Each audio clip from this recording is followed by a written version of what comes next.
We ended up becoming one of the #1 nightclub promoters for the Latin market in Phoenix. And at our peak, made over $1 million a year as nightclub promoters. By monthly, I think we were making 50 to 100K. By July, we actually peaked at $1 million in wholesale revenue. We had a couple buddies of ours that were kind of like really struggling. They're like, hey, like if I don't get one of these deals sold, I'm literally going to lose my house. Only regret I have from the first year was that I didn't hire 100 people. Welcome back to another episode of the Austin is Zaback show. Today we have Sergio Norzagaray You got it. on the show, and I practiced that like 5 times before the show. I should be able to say that way quicker. I apologize. I'll get better, I promise. And, Sergio is a really cool dude.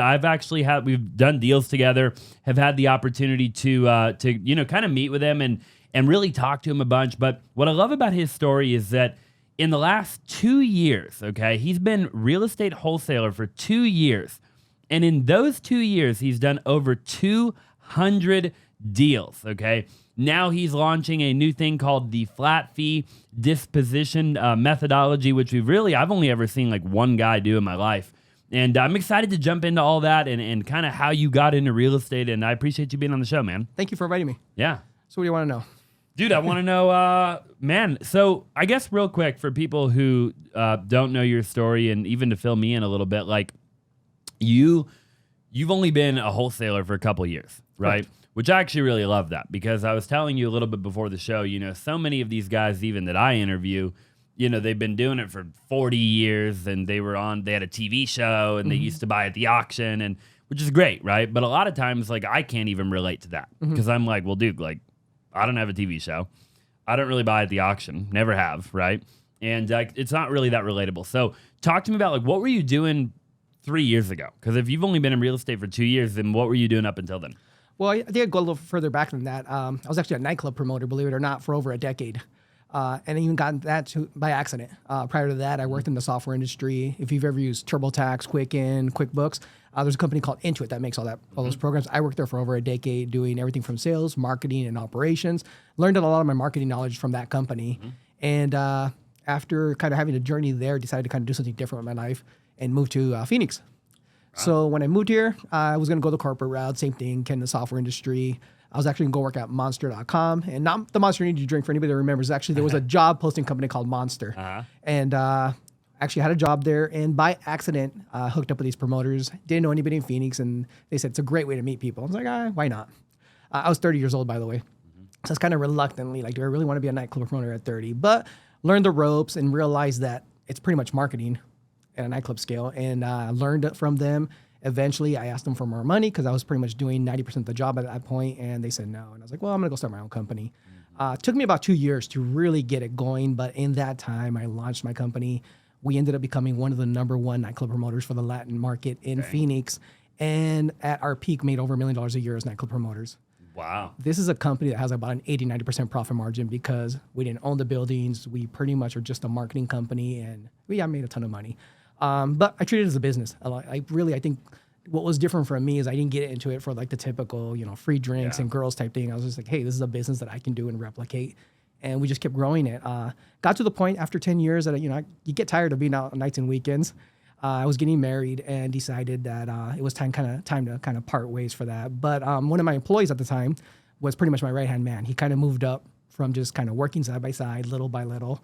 And I made him a deal like, hey, sweat equity, let me make you a partner. Everybody thought I was crazy for giving away part of my company, but I knew him, I trusted him, I knew he was a hard worker, and we kind of put some conditions in there where, hey, this is my revenue, this is where you need to be at, these are the kickers where you need to be at, and he took over the company, doubled the revenue from where I was at, and just continued to grow it, and I kind of took a semi-retirement, I guess you should say.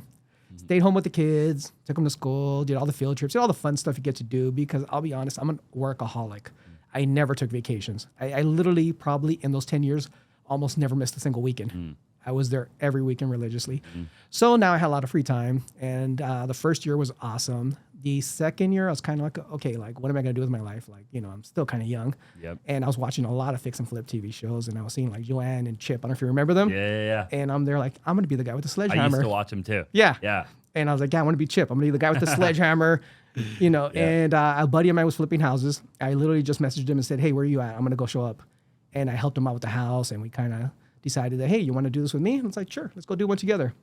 So we did a flip together. I didn't know where to get a flip, and he didn't either because he was kind of new at the game. And it's like, well, I know this guy Carlos used to come to the clubs all the time. Yeah. And I hit him up, and this was a little earlier before he was doing the all-in stuff. And he gave me a flip. It was an amazing flip. It was in Tolleson. It literally needed nothing. It was just a lipstick. I probably did too much to it. I spent $5,000 on it, but we made some money. But while I'm reading the HUD statement, I see a $20K assignment fee, and I'm like, hey, Carlos, what's that? And he explains to me, he's like, oh, okay. It's like, I made $15,000 on the house. You made $20K on the house. Right. And kind of seemed unfair, right? As a flipper. So I kind of learned a little bit more about that. And I never intended to get into wholesaling. I was just like, well, let me see if I can figure out how to do that. But I'll be honest, at this point, it was a hobby. Like, I'd flip a house and then I wouldn't do crap. Yep. And then I'd kind of go back to it. And I did that for a little while, just kind of like to keep busy. Like, I really wasn't a need to make a lot of money because I was making pretty good money from the company still. And then COVID hit. And when COVID hit, we didn't do anything. Jason, my partner now at the time at the company, was pretty much, hey, I've been doing this for a while now. I'm just going to take a break. It should come back in about 3 months, right? I was like, go ahead, take a break. I was actually in Hawaii when COVID hit, and I thought I was going to get stuck over there. Luckily, I made it back, and just same thing. Kind of was like, well, we'll just kind of sit around and see what happens. We should have been taking action, but I didn't do crap. I literally just sat around the house, spent time with the kids. I was like, okay, well, we'll do the online school. Then summer came. I was like, there's no way they're not going to let the kids go back to school in August. Then August came around, and they didn't let me go back to school. So now we started getting a little worried because at this point, we're just kind of living on savings. And it's like, well, what are we going to do? And Jason's like, hey, like, well, what do you want? You want to flip houses? You want to do that wholesaling stuff? And I was just like, well, let's do wholesaling. And we kind of, in the fall of 2020, we kind of put together what it was going to look like and put together kind of, I guess, like for lack of better words, a business plan, but it's kind of an abstract of what we're going to look like. We're going to hire a couple guys. We're going to do some cold callers. We're going to do all that stuff. So pretty much in January of 2021, we hired 4 cold callers. 4 cold callers. We hired a couple sales guys, and we just went at it. And first month, got a couple contracts. By month 2, we started getting some of those getting closed. By month 3, I think we were making 50 to 100K. By July, we actually peaked at $1 million. Wow. In wholesale revenue. It just kept trucking along. I think we only had 1 or 2 months at $1 million, but it's still crazy that we just kept continuing to grow. We invested in marketing because all I've done before that with the promotions company, before that was marketing. So we'd get marketing dollars and put them toward more cold callers, started doing texting, started doing mailers. I mean, you name it, we tried it. I signed up for some great mentorship groups. We joined Steve Trank's mentorship group. We joined Collective Genius, which we're still members of, which I think is one of the most amazing mentorship groups I've ever been in. And just continue to scale, grow, build systems, build operations, implemented EOS, like you name it. If it was for sale, we were buying it to kind of help the business grow. But it continued to help us scaling and growing, moved into bigger and bigger offices. By year 2, we were kind of on the same track. I will say one thing we did and decided to do very early on was we said we are not going to do anything but wholesaling. Because we originally started kind of messing around with fixing and flipping. So we didn't flip, we didn't do rentals, we didn't do Airbnbs. Like we literally just wholesaled. And a lot of people were coming to us and telling us, well, you're leaving money on the table because you're not doing this, you're not doing that. And we're like, that's okay. We're just focused on one thing and we're going to get really good at one thing. Yep. And it kind of led us to where we're at now. Still always believe that, focus on one thing. The whole multiple stream of income thing. Yeah, it works when you're making a lot of money. It doesn't really work when you're kind of starting out trying to make money. Right. Yeah, big time. I want to talk about the club promoting really quick. Go ahead. How did that? What clubs were you the promoter at? So there are probably clubs you've never been to, but if you've ever heard of Silver, Sky Lounge, Lux, Monarch, Ocean 7, Club PHX, Club Downtown. I did do a couple clubs in Scottsdale. I promoted International for a little bit. I promoted Hi-Fi for a little bit. I promoted Jackrabbit, which is Paris. Promoted Blur. I promoted. I didn't even know there were that many clubs in Arizona. Oh yeah, there's tons. I didn't either. Actually, believe it or not, when I moved here, I didn't even realize there were that many clubs. You just blew my mind. I thought there was like 5 total. Oh, there's probably like 100. Wow. But yeah, a little bit of everything. Goes to show how much of a club guy I am. There was a small season in my life, but I outgrew that really quick. Nice. Being a club promoter, did you ever feel the need to like be the guy in the club? See, I think that was one of the reasons I was successful because I never wanted to be the guy in the club. I was never the guy trying to be on the flyer or be the host, or I was kind of more the behind the scenes. And even doing that, everybody knew who I was. I mean, it's kind of hard not to when you're in it that long.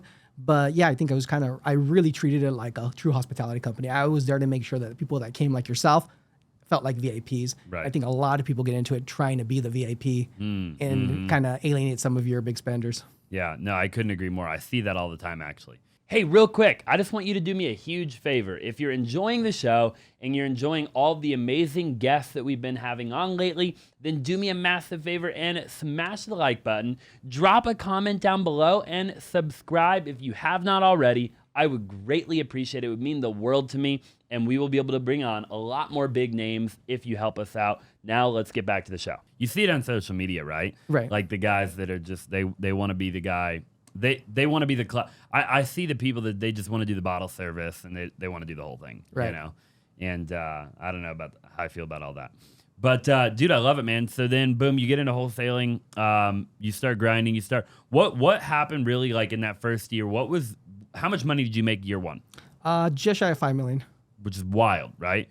You say that really casually. I think that your average person would, like, very rarely have I ever seen anybody make that kind of money in year one, right? What would you say you attribute your success to in year one? I think the big thing was that we did stay focused on one thing, because a lot of people that started around the same time we did were trying to do a lot of different things. They were trying to get into, like, you know, Airbnbs, or trying to get into fixing and flipping, or trying to get into development, because there's so many things you could do with real estate, right?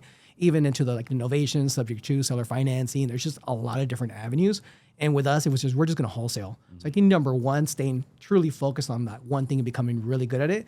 Number two, I want to say it was luck. We got in time for the hedge fund game, and we were sell a bunch of houses to the hedge funds, and we're just really proactive at, you know, dabbling in, okay, like, we know these guys are paying top dollar. We're only going to market to that. So knowing that our hedge funds are avatar, they're buying 1990 stucco build, tile roof.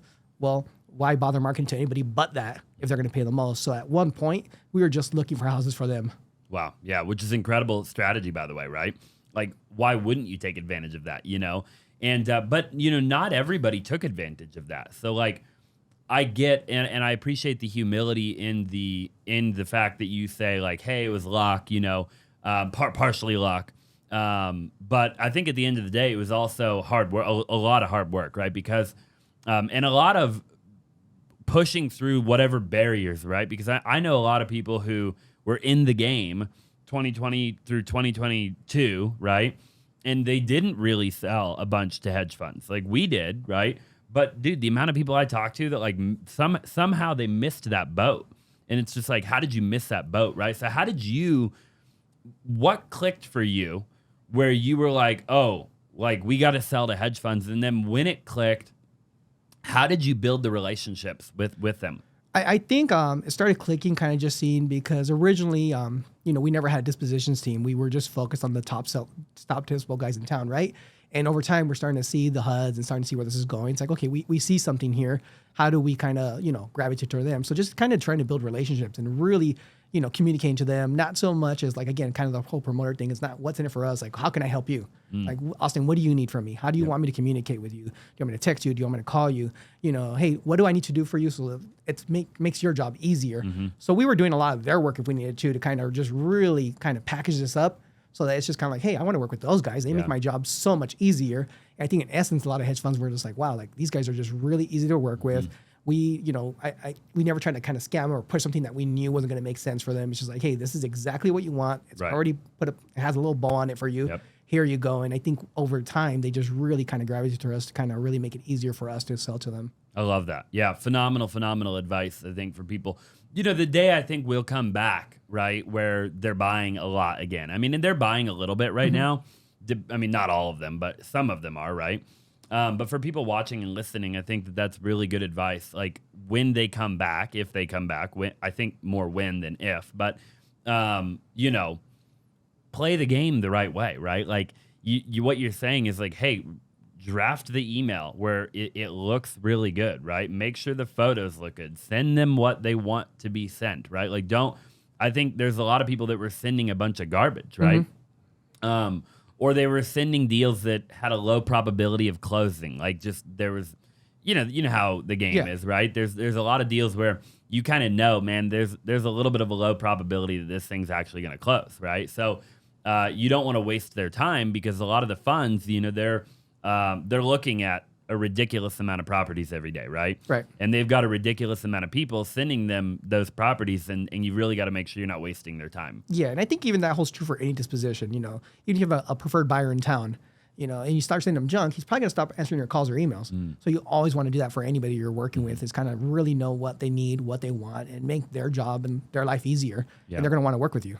Where would you say you learned like those skill sets? Like it seems like from Intuit, right? QuickBooks, to what was the one in between that and the club? I worked at Monster, but that was short. The Monster one, okay. Yeah.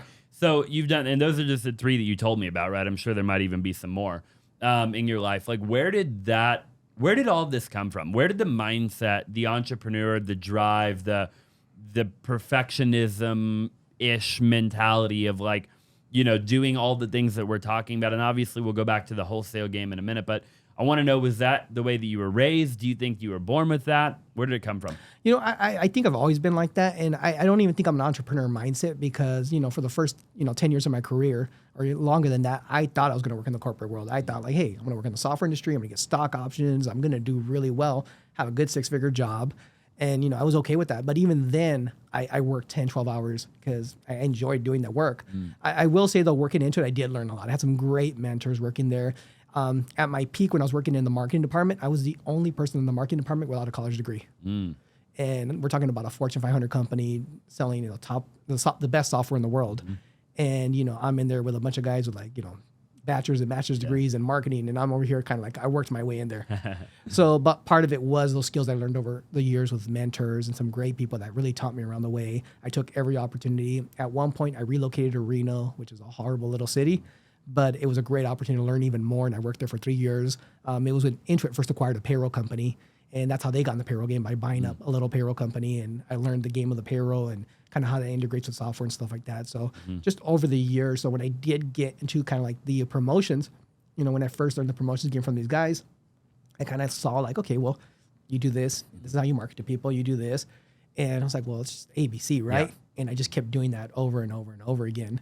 I'll say one of the things that I did early on when I started working for those other guys was, one of the jobs nobody wanted was to stand at the door all night and be the VIP host and kind of greet everybody coming in.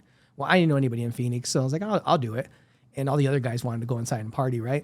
So I'd stay at the door from like 9 to 1:30 every day. But during those, short months that I did that, I met every important person. I met every VIP customer. I shook every hand when all these other guys only cared about being in there.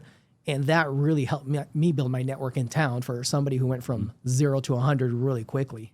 Yeah. And then kind of continue to do that. Even to the days when I was like a better known promoter, I'd still be at the door shaking those hands because, if you come to the club, it feels special to kind of say, hey, Austin, thanks for coming back. Yeah. Your friends look at you like, wow, this guy's a big shot. Like, he's getting introduced at the door and stuff like that.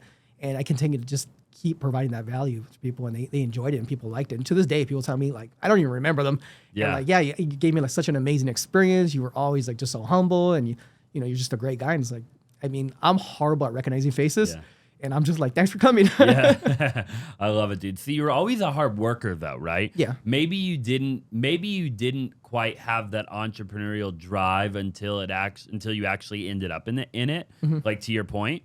But you had an incredibly hard work ethic, right? Like you said, when you wanted to just be a software engineer or whatever, and you were working 12 hours a day, like you just said that, right? Right. And I don't think that everybody, especially I think in today's society, like people don't work hard anymore, right? Like, a lot of people don't, right? Obviously, there's people watching that do work hard, but I think that there's a lot of people out there now that are lazy, right? So where did you get that work ethic from? Like, who instilled that work ethic into you of just going above and beyond? Because that really is what I'm hearing, is that everything that you do, you go above and beyond.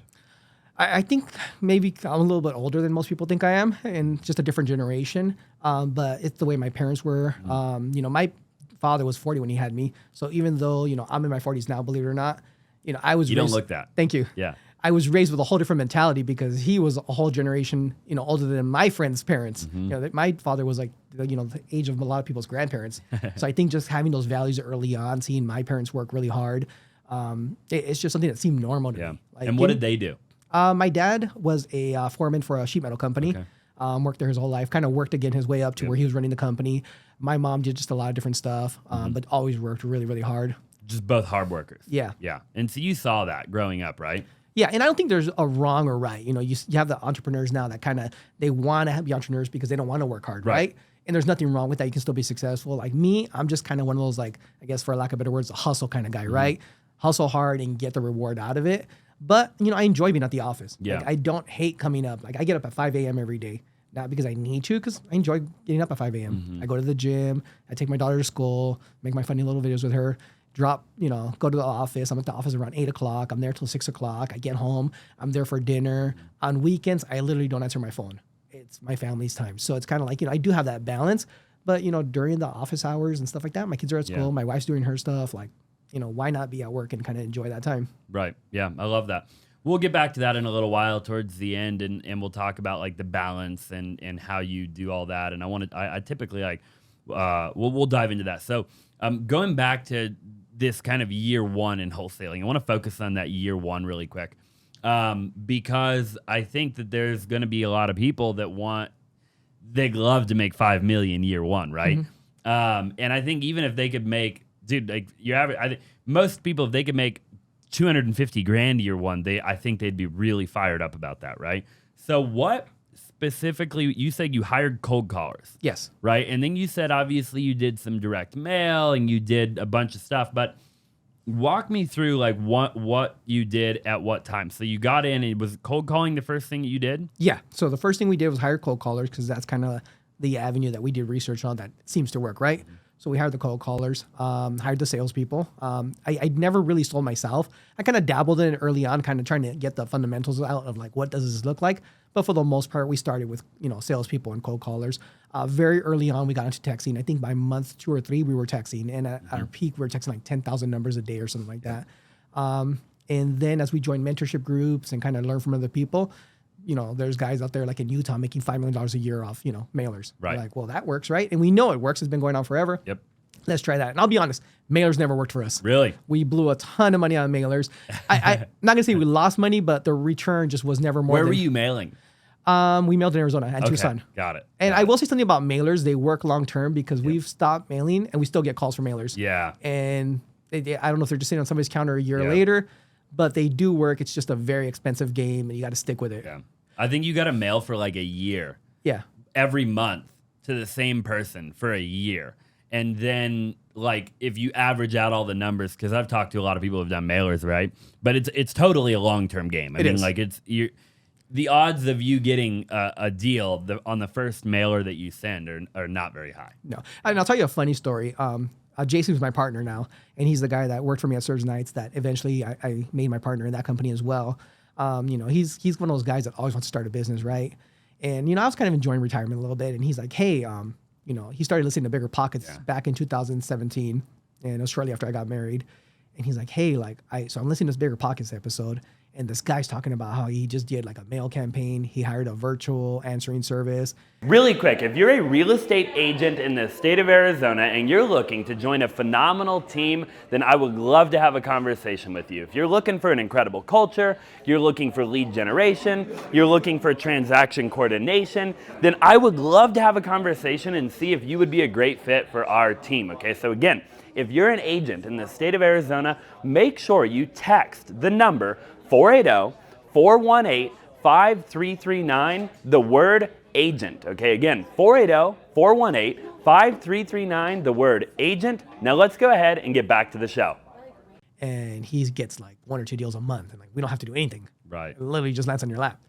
And he goes, do you mind if we spend? And one thing, not to kind of jump stories, but one thing me and Jason and my partner have always been really big on, and I think it's been another success, is we've always kind of just been very frugal in our spending because we want to reinvest in the company.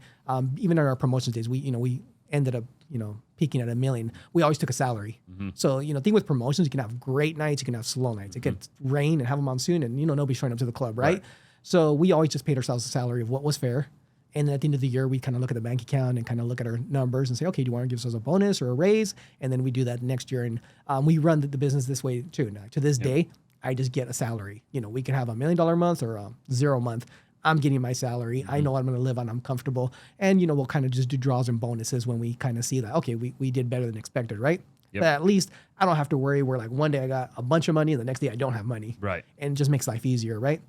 So we had a bunch of money in the account and he's like, hey, Do you mind if we take out about 10 or 20K and we're going to run this huge mail campaign and blah, blah, blah. And he goes, I'm going to run it in Levine because he was living in Levine at the time. Because I know this like my back, it's like my backyard. I was like, all right, cool. Let's try it. Yeah. And we did it for 3 months. I think it was in the fall of 2017 from like, I think October to December, something like that. And we did the whole mail them every 3 weeks or something like that. And we got 2 calls. Wow. One was stop mailing me stuff. And the other one was like asking for a rent or I don't know what it was. Oh my gosh. And so we ditched it. And had it worked, we probably would have started wholesaling in 2017. Right. But we put it on the back burner and didn't touch it again until after COVID. Oh my gosh. But it's just funny how things work. It could have worked, right? And Yeah. it would have been like proof of concept and say, hey, let's do this. But it was kind of those things, well, we give it a try. It didn't really work out. But yeah, when we got back into it and kind of started learning more, like we learned it's more of a long game. So we do. And with marketing, we do test out stuff for a long time. We did mailers for a long time. It's just when we saw the return and the money we spent on mailers compared to SMS, compared to, cold calling, it just didn't seem worth it and stuff like that. Yeah. Where did you hire your VAs when you first hired your first ever VAs? So In 2021, right? Yeah. Was when you hired your first ones. Where did you hire them? Like what company did you go through? we used Call Geeks, which was kind of pricey. We shortly moved over to Phone Beasts. And then I ended up finding just somebody on my own in the Philippines. And I've actually been working with her for like almost 2 years now. Wow. 'Cause I think the majority of the time, she was kind of like a one-off, do-it-yourselfer. She now has 3 call centers in the Wow. Philippines. So she's grown. And at one point, we had 60 cold callers with her at her peak. So she's kind of attributed some of her success. Like, thank you, Sergio. Like, you invested in me. And she ended up growing the company. So I still use her to this day for all our VA needs. Dang. Yeah. Are they pretty good on the phone? They are pretty good, yeah. Yeah. And because I love cold calling. Do you still believe that cold calling works at a really high level? And even to this day, it's still my number one lead channel where Really? I get the best returns on it. Cold calling. Cold calling. Number one. I think so, yeah. How many cold callers do you have today? Right now, we only have 15. Okay. That's not, I wouldn't say only. 15's a good number, dude. Yeah. Yeah. Full time? Yeah. Okay. And talk to me about that a little bit for a second. I'm just curious. Like, how many, do you know the numbers? Do you know the KPIs? Like, how many, on average, how many people can they call in a day? 600 to 800. Okay. Per cold caller. Yeah. So I'm not that great at math, but that would be like 8,000 if you had 10, 6 to 8,000 if you had 10, and then add another 5, so another 3 to 4,000. So what is that, like 10 to 12,000 a day, or something like that? yeah. People. And of those people, do you know how many people they talk to? Yeah. I should know this off the top of my head, but I'm going to say it's probably less than 10%. Yeah. Okay. That sounds about right. And then of those, do you know how many leads they get people to raise their hand and say, hey, we're interested in selling per day? That really varies by market. Got it. So in, the southern states, a lot higher number than Arizona. So, and we do call nationwide. So it really varies by each campaign. So in Arizona, we're lucky to get 1 to 2 leads a day. In Georgia, we can probably get 2 to 3 consistently. Yep. Florida, it goes up and down and stuff like that. Indiana, some of these other states, we do really well. So it's kind of hard, but we kind of mix it up, and I kind of divvy up my campaigns throughout the week and stuff like that of where we're calling. I love that. Yeah, I want to focus on that a little bit because I think the direct to seller is a really interesting model, right? And I think that you hear like Brent Daniels talk about like direct to seller, right?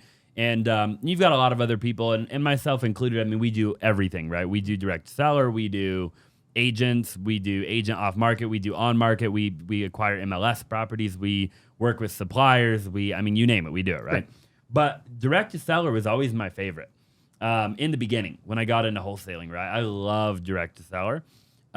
So walk me through what are you guys saying on the phone? And I'm fascinated by that question because I've talked to a lot of different people that have sat right there, and they all have a different strategy, right? Like some people are like, it's a numbers game. Just freaking get your cold callers to just go through the script as quickly as you can, right? And then like have your acquisitions guy just throw out an offer. And then other people are like, build a bunch of rapport and call them multiple times and, and everybody's got a different strategy. So what is your strategy? So that strategy's changed over time. And I think it kind of goes back even with my promotions. The reason I became a promoter for over a decade, and the company actually ran for years after me as well, was because we adapted so quickly. Because the reality is most nightclubs, most promoters will last about 3 years and cycle out, right? Because times change so much, whether it's the music, the style of people, what they want in life. When I first started promoting, bottle service wasn't a thing. Bottle service became huge. We went from clubs that were full of dance floors to clubs that had no dance floors. And in the 2 years I've been in real estate, I've seen so many changes.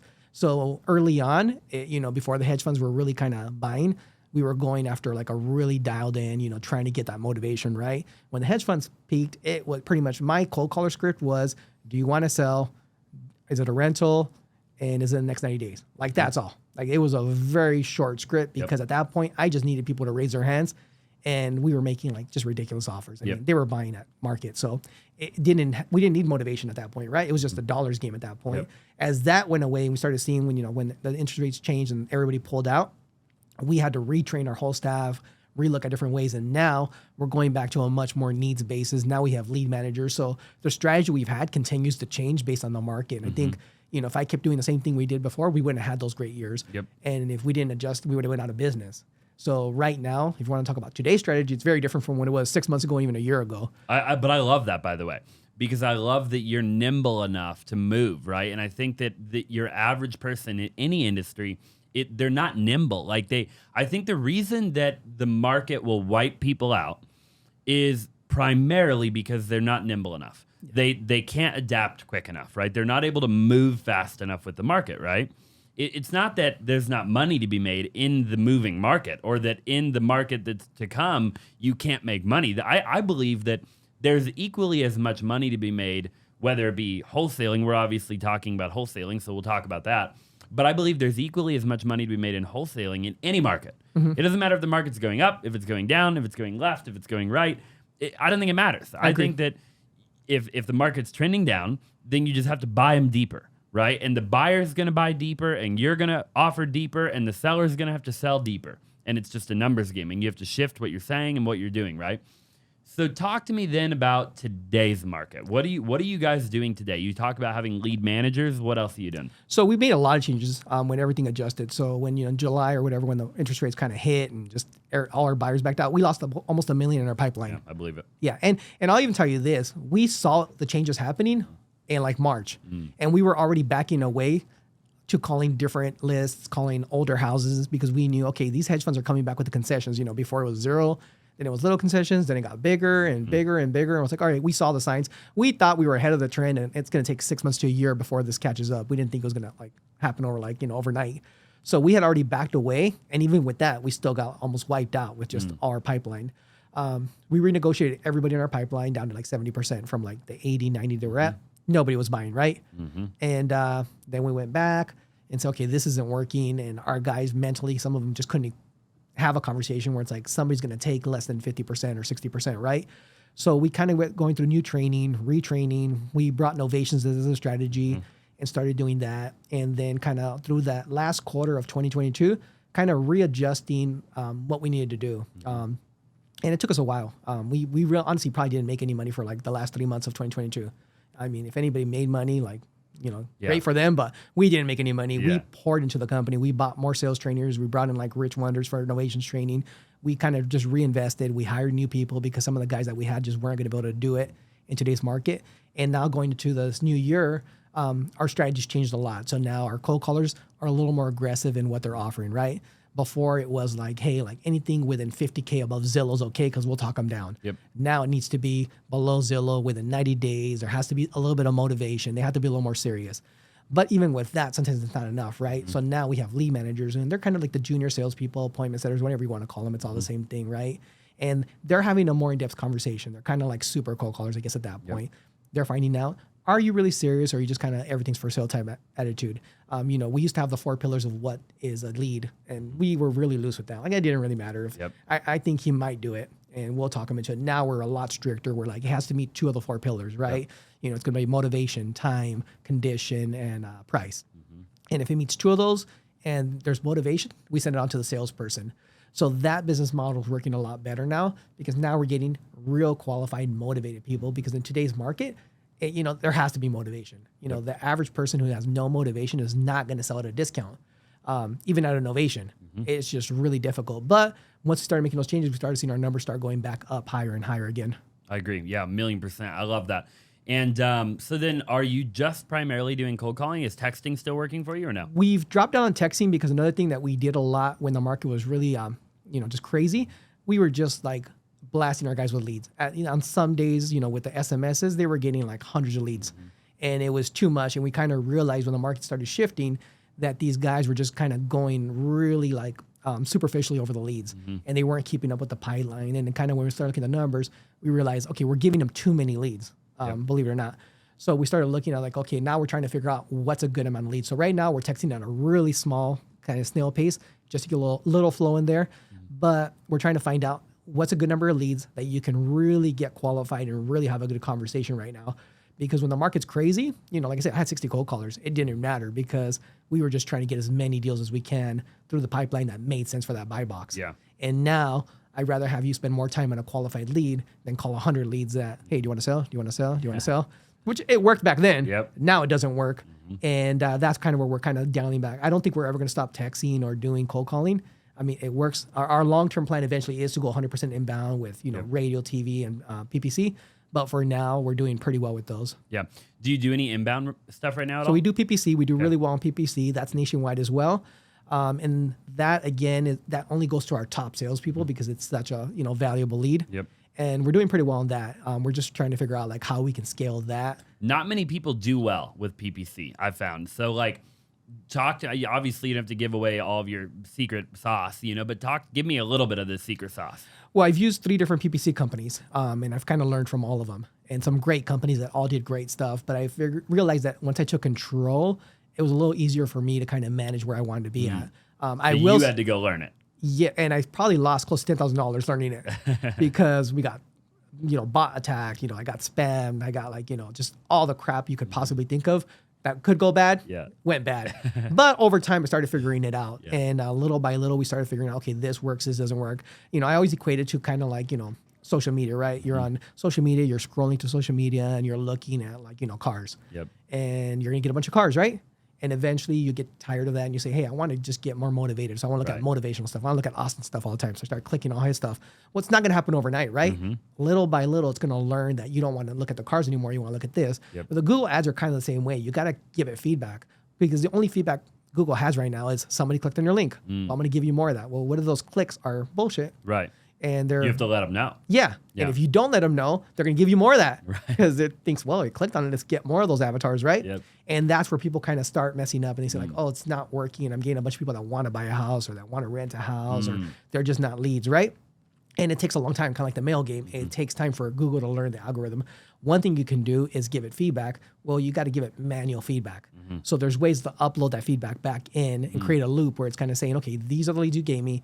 These are the leads that work. These are the leads that didn't work. I want more of this, less than that. Got it. And it's a lot of manual work. You can hire VA to do it, but once you learn that kind of feedback loop, they're going to get better and better over time. But the reality is what I've noticed, it's going to take 6 months for it to really learn what a good lead is. And if you don't have the money to spend or the patience, because it costs more money, then people normally give up after month 2, month 3. They're like, hey, this doesn't work. It's very expensive. I'm just not going to do it. But it works. And I think with anything, like we talked about mailers, the PPC, the cold calling, the texting, it all works. Texting, you're going to get a lot of junk, right? You just got to have a lot more people going through that junk. You might get 100 leads and only 10 of those leads are going to be good, maybe less. On cold calling, it's going to be a lot higher margin, right? On PPC, it's even going to be higher, but it takes time to build that up. The difference is with like mailers and PPC, you can't just double the money and get double the results. With cold callers, if I have 4 cold callers and I double to 8 cold callers, I'm going to get double the results of the 4, right? Because it's pretty cut and dry what they're going to do. With PPC, if I start doubling my budget really early on and I'm getting, half or more of bad leads that are like retails or, rentals and stuff like that, I'm going to get more of that. So you don't really up your budget on PPC until you get that dialed in. And that can take 6 months to really get that algorithm going where it's, okay, you know what? Like 6 or 7 out of my 10 leads are actual good leads. I might not have closed them, but they were potentially people that were motivated, that did want to sell, that fit all the criteria, whether it worked for me or not. Once you get to that point, then start upping your budget. And that's another mistake. We made that too. We did PPC early on. I think at one point we're spending 20, 30K on PPC a month. Wow. And we were getting leads. We were getting like 50K deals. We were getting amazing deals, but we were still getting a lot of crappy ones. And then when we ran the numbers and realized like, hey, like, yeah, we're getting a couple of deals and it's paying for it and it's doing well. We're not where we should be on this. And now we're dialing it in slowly and surely every time. So eventually, I think a year from now, my goal is for at least half our lead flow to be all PPC. I love that. Yeah. Inbound is great, right?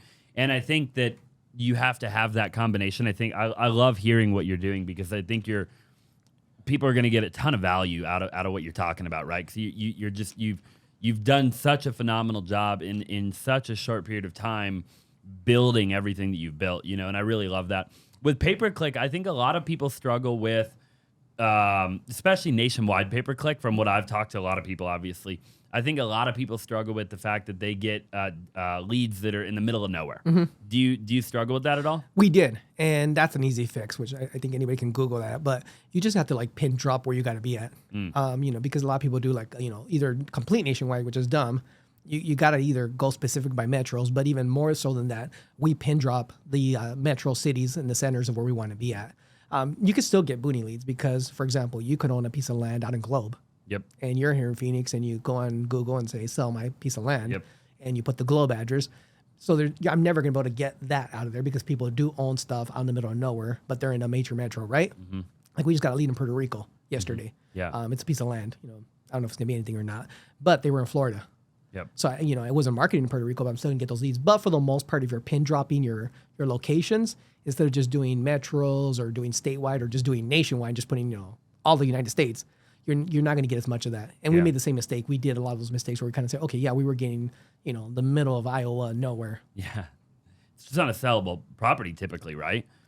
No, we sold some of it. It's just a lot more work. Yeah. And that's the second part of it. That's actually that's one of the concerns I get a lot. The other concern is, hey, I got a great lead, but it's in like, you know, Indianapolis, you know, or it's in, you know, like some other city that I just don't have any contacts there. And short of going on Facebook and looking for, you know, buyers in that area, I don't have a way to sell it. And that's kind of where we kind of discovered we had to create our in-house PPC, our own house dispo. Because when we first started doing PPC, we only did Phoenix because we were scared to go outside of Phoenix. Well, Phoenix, first of all, was really expensive. I think we were paying upwards of $500 a lead or more because it was so competitive at the time. And this was back in the hedge fund days when we were doing PPC. And, you know, even though we knew we could do better outside, we just didn't have buyers and we didn't know where to get the buyers. Because, you know, up until like, you know, when everything changed, we had 3 dispos. It was hedge fund, Spencer, Alex. Yep. And if it wasn't one of those 3 people, we didn't even bother. We're like, figure it's not a deal. If those 3 people can't buy it, just toss it. Yep. I love that. Yeah. And then what changed for you? What allowed you to dispo nationwide? It was out of necessity. So when everything changed, you know, after the interest rates dropped, rate went up, and nobody was buying, and all our buyers dried up, and the hedge funds dried up, and even Spencer and Alex couldn't sell a deal. We're like, well, we have to find our own buyers. So we just started kind of doing the same thing that we're doing on the acquisition side. We started calling every single investor. Like our dispo team literally dials as much as our sales guys. They're calling every LLC. They're calling every realtor. They're literally doing everything they can to try to get that deal sold. And over time, it started working. You know, we do investor lift and all the other stuff. We have cartel mode, but that's only a small portion of all the cold calling that we do. And consistently cold calling every single zip code for a deal that we have gets us buyers eventually. For sure. I love that you said that, by the way, because I think too many wholesalers think that, oh, if I just get investor lift, I can sell all of my deals. Right. And I love investor lift, and we're cartel also, but you're clicking a button isn't going to sell your deal 90% of the time. Correct. Right? Like, yeah, 1 out of 10, maybe you get a buyer, right? Great. Good for you. You did great, right? But a lot of times it's you got to pick up the phone and you've got to call buyers, right? And I think, why do you think wholesalers struggle so much with figuring out, I feel like wholesalers struggle with figuring out like how to sell the deal. Like they get good at acquiring the deal and then they leverage guys like you or me to sell the deal, and they never really get in and figure out how to actually do it themselves. For us originally, we didn't do it because the cost wasn't worth it, because we were selling it, you know, with the guys we were selling it for, they were selling it to us for so cheap, right? I think Alex and Spencer were charging us like, you know, almost nothing to sell the deal. Where flat fee. Yeah. Which we'll talk about in a little while. When I did the math, I was like, well, does it even make sense for me to hire a team, pay them? It's probably going to cost me more. Yeah. And the hedge funds, my transaction manager was pretty much my dispo because send an email. Yeah. You know what I mean? You know, we were just, you know, having communications with them. So it didn't make sense till it made sense.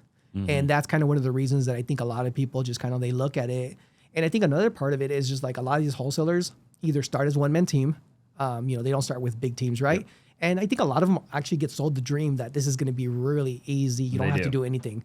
So when they get into it and they realize like, well, like I already spent, you know, a month just getting this one deal. Right. You're telling me I have to spend another, you know, to sell the deal? Yeah, I got to call 1,000 more people to sell the deal. Like, when does it end? Yeah, for sure. I couldn't agree more. When you're a one-man dude, it can be really tough. You know, you've got to you got to team up with people, I think, in the beginning. And I always recommend, I'm like, in the beginning, if you're a wholesaler and you're just getting started, you've got to team up with people. And I'll tell you this, my very first wholesale that I did like on my own when I was kind of testing the waters, I had no idea what I was doing. Like, all right, I got a house under contract. Or what do I do next? I went on Facebook. Yep. Somebody bought it off me. Yep. I completely got ripped off. I still made money, but like I didn't know where to go, who to go to. So I just like, hey, I got a contract. Can anybody buy it? And like literally had 100 guys in my DM, and I think it was a really good deal. And, you know, like, they knew they could underpay you on that deal. Yeah. Right? And they took advantage of that. And I didn't even know what to ask. Right. I was just like, hey, what can I get for it? Yeah, and I think that's why you got to partner up with the right people too in the beginning, right? I always tell people like go find somebody like yourself or somebody like me or whoever, right? Right.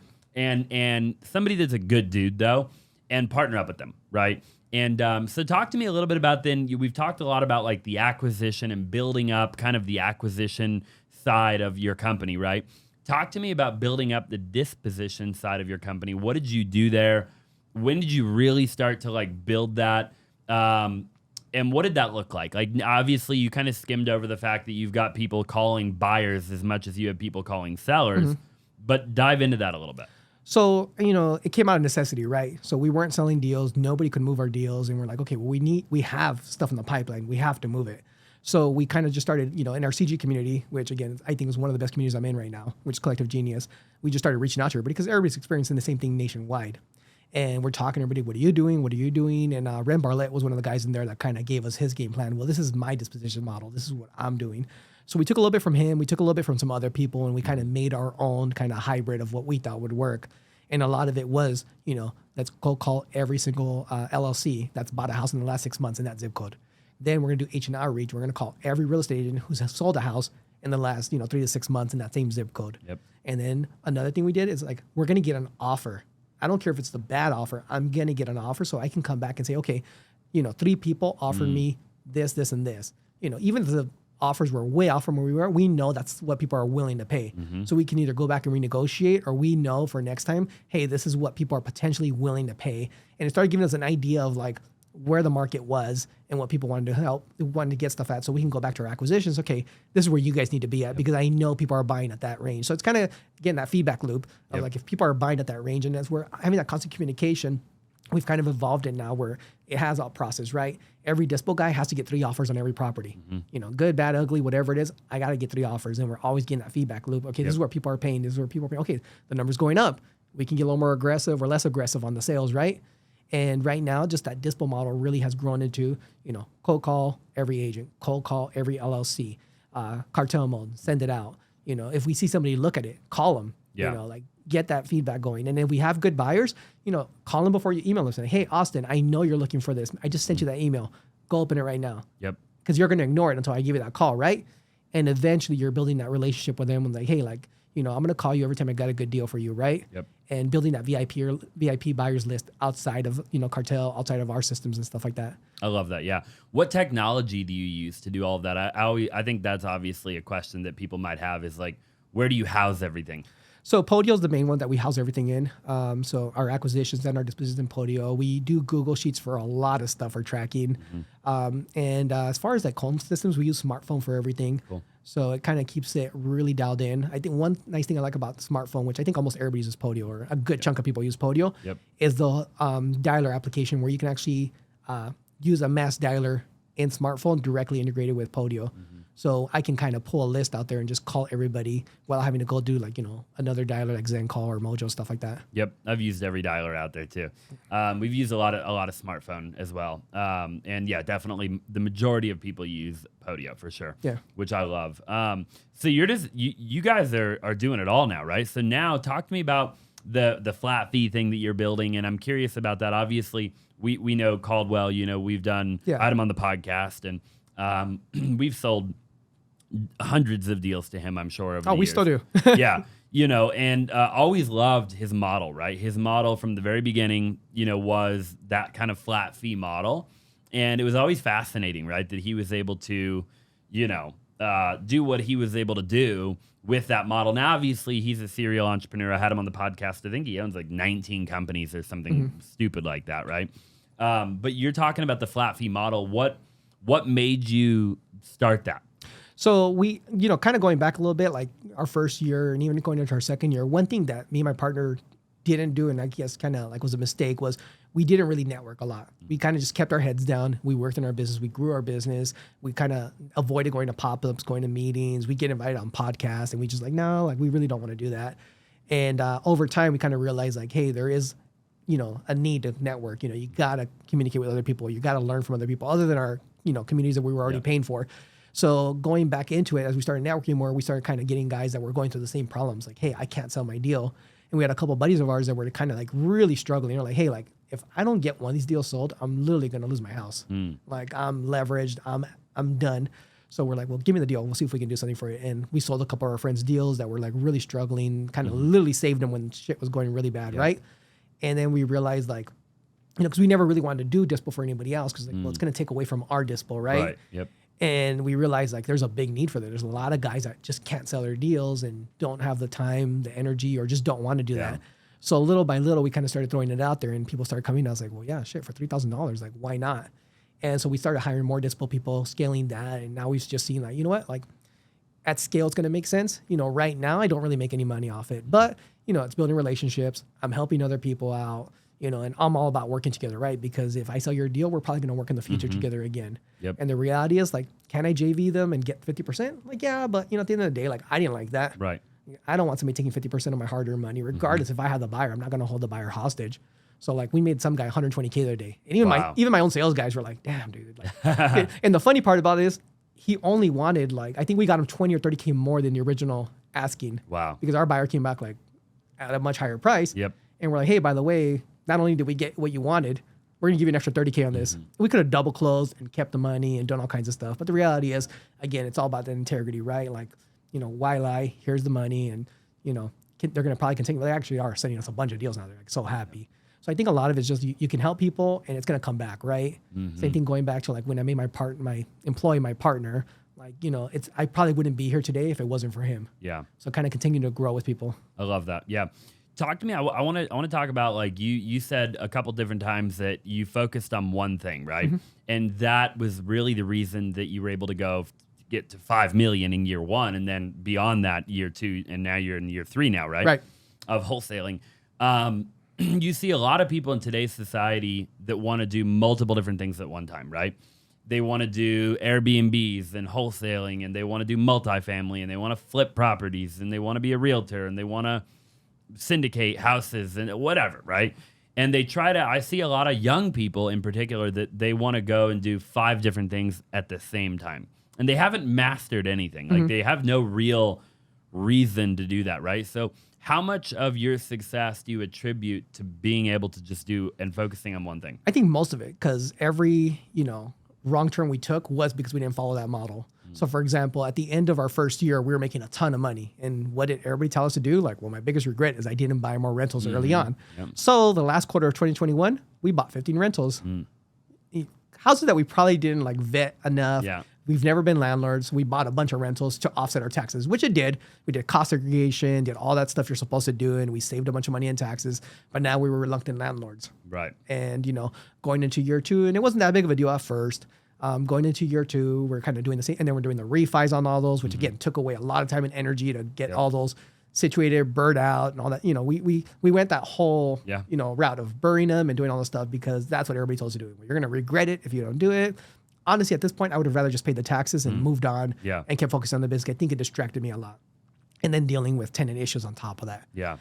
Year 2, we got comfortable. We went back to that model where we're crushing it. We're kings of the world. We're making so much fucking money. Like, let's flip. So my partner, and my one thing about my partner is he doesn't like being in the office. He's never liked being in the office. And it's almost like for him, it's more reluctantly is here kind of to, the ends to a means. So, he kind of like, well, like I'm gonna start flipping. I'm like, go ahead. So he starts flipping a couple houses early in 2022. And then right around June, he bought 6. It's like, hey, I'm gonna scale this.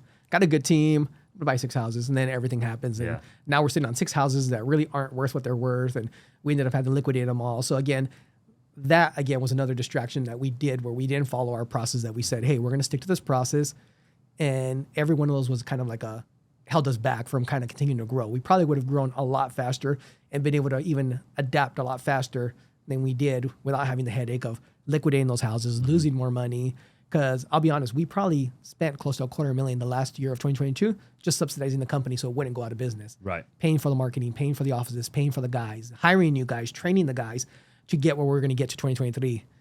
So those times that we didn't follow that model that we said, we know this works, it kind of took us a couple steps back. Yep, for sure. Yeah, and I think a lot of people make that mistake, which is why I really wanted to hit on it. What would the alternative have been, right? So like you talk about like, hey, in that season, going and buying 15 houses was not the move, and it could have waited, right? You were only in year 1 or 2 at that time, right? So the alternative to that is what? Like wait till year 7. And when you're really balling out, like you've really got it dialed in. Really quick, if you're a real estate agent in the state of Arizona and you're looking to join a phenomenal team, then I would love to have a conversation with you. If you're looking for an incredible culture, you're looking for lead generation, you're looking for transaction coordination, then I would love to have a conversation and see if you would be a great fit for our team, okay? So again, if you're an agent in the state of Arizona, make sure you text the number 480-418-5339, the word agent. Okay, again, 480-418-5339, the word agent. Now let's go ahead and get back to the show. You really got a bunch of money in the bank. Like, what's the alternative to that? I think like you can like get a certain threshold where you need to get at. And I think like, kind of research says typically a business takes about 3 to 5 years to kind of get really dialed in and established where it's a real business, right?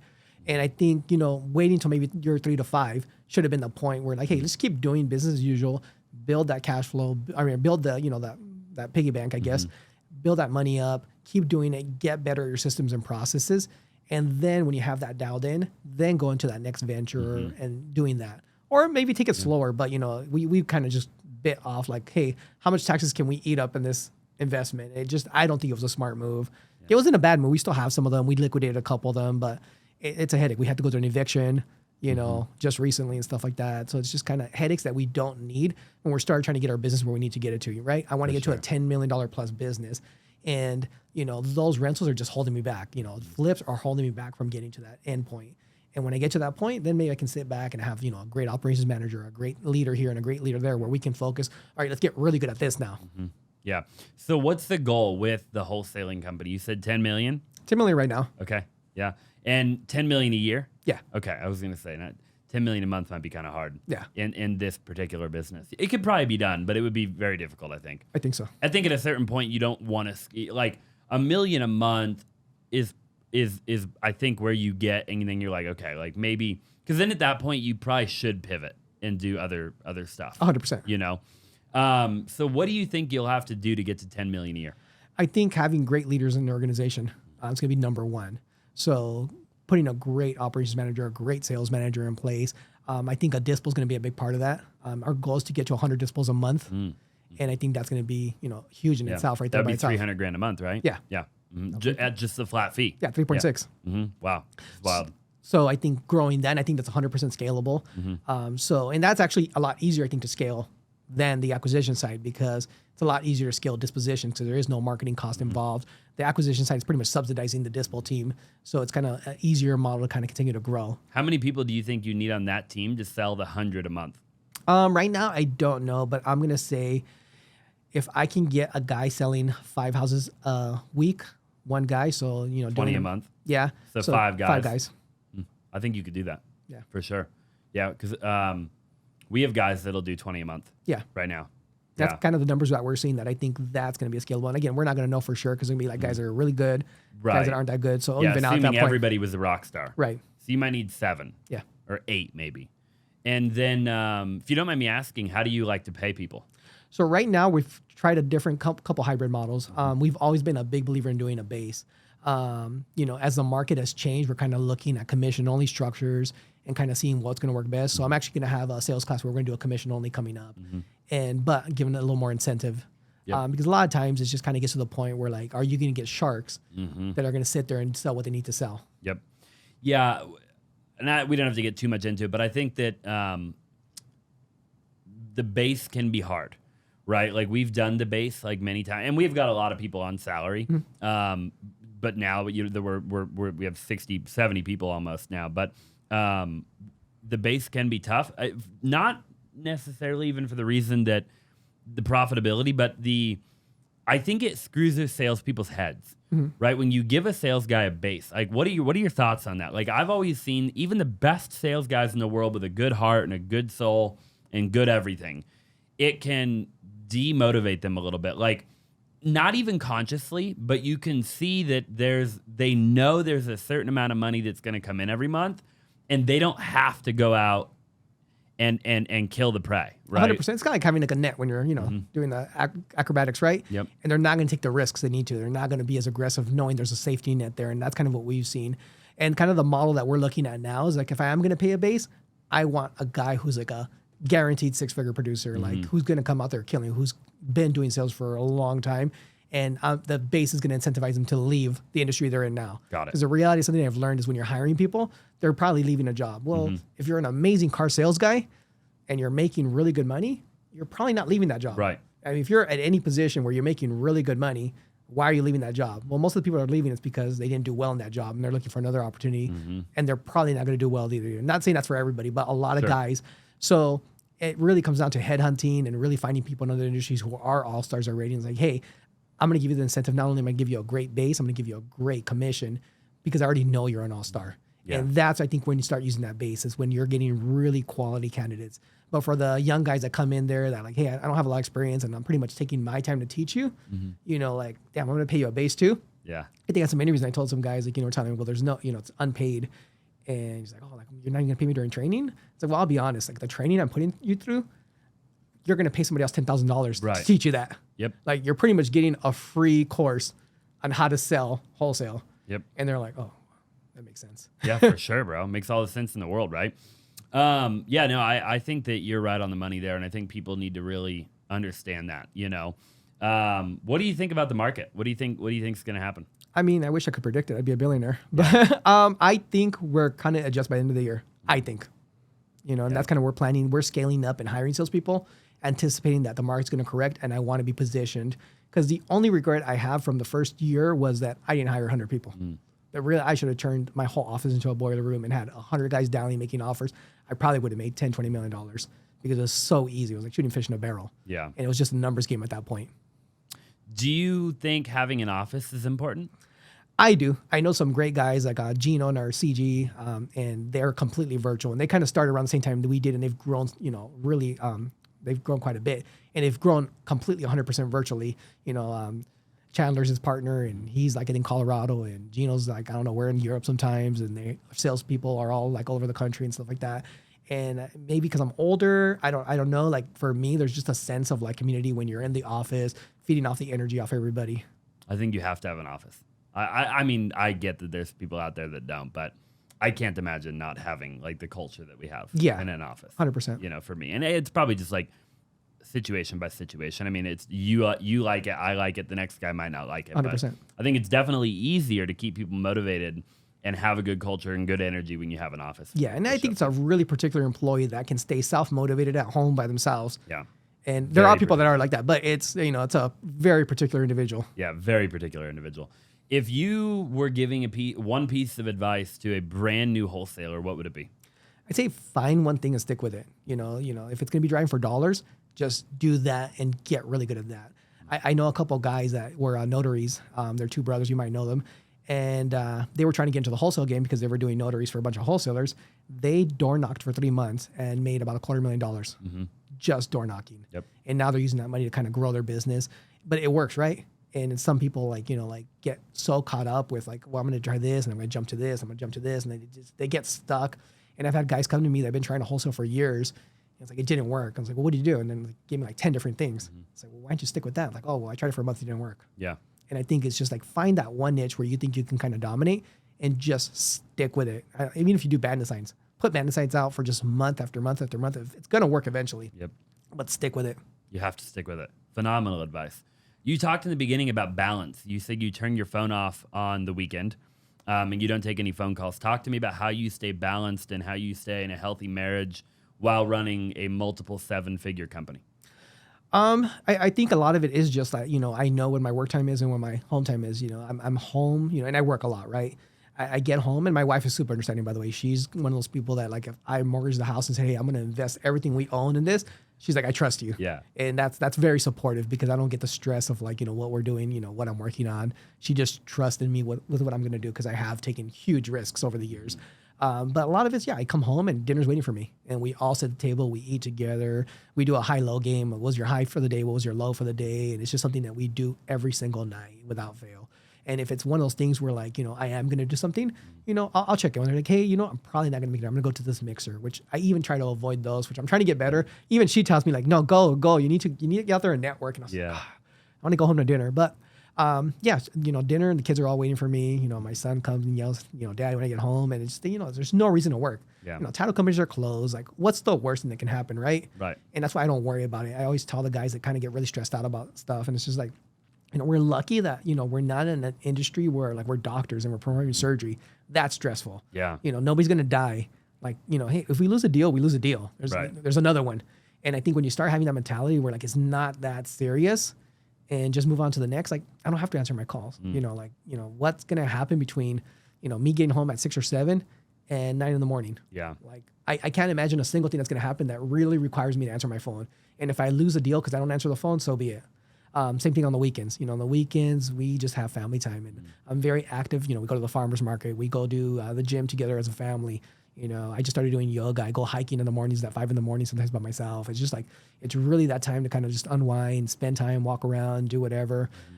Even just stuff with like, from weekend to weekend, a lot of people get like really caught up. It's like, well, it must be expensive to have 4 kids and a family and take them out. I was like, sometimes we just go to the mall and walk around. Yeah. Believe it or not, my kids have a blast at Bass. Like they run around the store for like an hour. Like we just get out there and just do whatever it is, kind of just spend the day out as a family. It's not always just going out to every like event and activity. It's just like, let's get out and spend time. But the reality is, again, I'm not talking to Jason. I'm not talking to any of my employees. I'm just doing me. Yeah. My guys are welcome to come in on the weekend if they want to. They have keys to the office. Some of them choose to do so. They're younger. They really want, they're hungry for it. Some guys want to spend time with their family. Mm-hmm. And when I first started, we did work on weekends. And I realized like, because everybody's like, the big question I used to always see on the boards was like, hey, should we be calling the weekends? And absolutely. Yeah. Absolutely. Yeah. Calling the weekends. And I realized like, it's not that important. No. It's really not. It's not that important to call, at night. It's not that important to call on weekends. And and if you want to, go for it. But it's not going to make that big of a difference. I agree. Dude, I completely agree, man. I think that entrepreneurs, including myself, have to get better at not overworking, right? And we don't work on the weekend. Our employees don't work on the weekends. I am not as good at that, but I'm getting better, I love that, dude. One piece of advice, life advice, for people watching, maybe a piece of advice if for some reason today was your last day and you could give, how many kids do you have? 4. Man, if you could give all 4 of them one piece of advice and that was the last thing, what would it be? Wow. Figure it out. I think that's one of the big things. I see a lot of the younger generation has a hard time just figuring it out. And that's something when somebody comes up to me, it's like, instead of giving a solution, it's like, just figure out, like, what are your options? Figure it out. Mm-hmm. Same thing with our transactions department, was one of those things when she first started, she was an amazing transaction coordinator, but she struggled when she hit like a wall. It's like, well, what do I do now? It's like, well, just figure it out. Mm-hmm. Like, there's always a solution. Yeah, I love that, dude. Phenomenal advice. Sergio, where can people find you? I found Sergio on social media. If you're looking to sell your deals with us, dispowithus.com, www.dispowithus.com. It's a flat fee disposition service. I love it. They just put the deal in there? Just put the deal in there. It goes into a Podio form. It's super simple, no frills. Mm-hmm. And we only charge you if we sell the deal. So, send the deal in there, no JV agreement, nothing. We'll blast it out to our buyers. We get you a buyer, great. If not, go blast it out to somebody else. I love that, dude. I'm surprised you got that domain. I know, huh? Yeah, pretty cool. So when somebody submits a deal there, does one of the guys on your team call that person? Yeah. Okay. So what happens is you submit a deal. We're going to underwrite it. And first, we're going to find out if we think it's a deal. If we don't think it's a deal, we're just going to tell you, hey, I don't think this is a deal. Yep. Because, again, kind of going back to that, I don't want to waste my buyer's time with stuff that we don't think it's a deal. If we think it's a deal, we're going to shoot it out on Investor Lift. We're going to start marketing it. We're going to start calling people and just try to sell it for you. And like I said, it's just kind of one of those things where, like, we only get paid if we sell it. Mm-hmm. We don't tie you up on it. We don't make you commit to anything. It's just a really simple process that we're here to help people out. And it's nationwide, by the way, so it doesn't matter where in the country. Yeah, I love that. Hey, I appreciate you being on the show, brother. Oh, thank you for inviting me. It means the world to me, and we'll have to do it again sometime, and we'll do it maybe in a year or two, see if you're at that 10 million number. I'd love to see that. I hope you are, bro. I really do. I hope you are. Appreciate you. Hey, if you're still watching on YouTube, do me a huge favor. Subscribe if you have not already. Smash that like button. It would mean the world to me. Drop a comment down below. And if you're listening on any platform at all, it would absolutely mean the world to me if you would leave a 5-star review. Thank you so much, and we'll see you in the next one.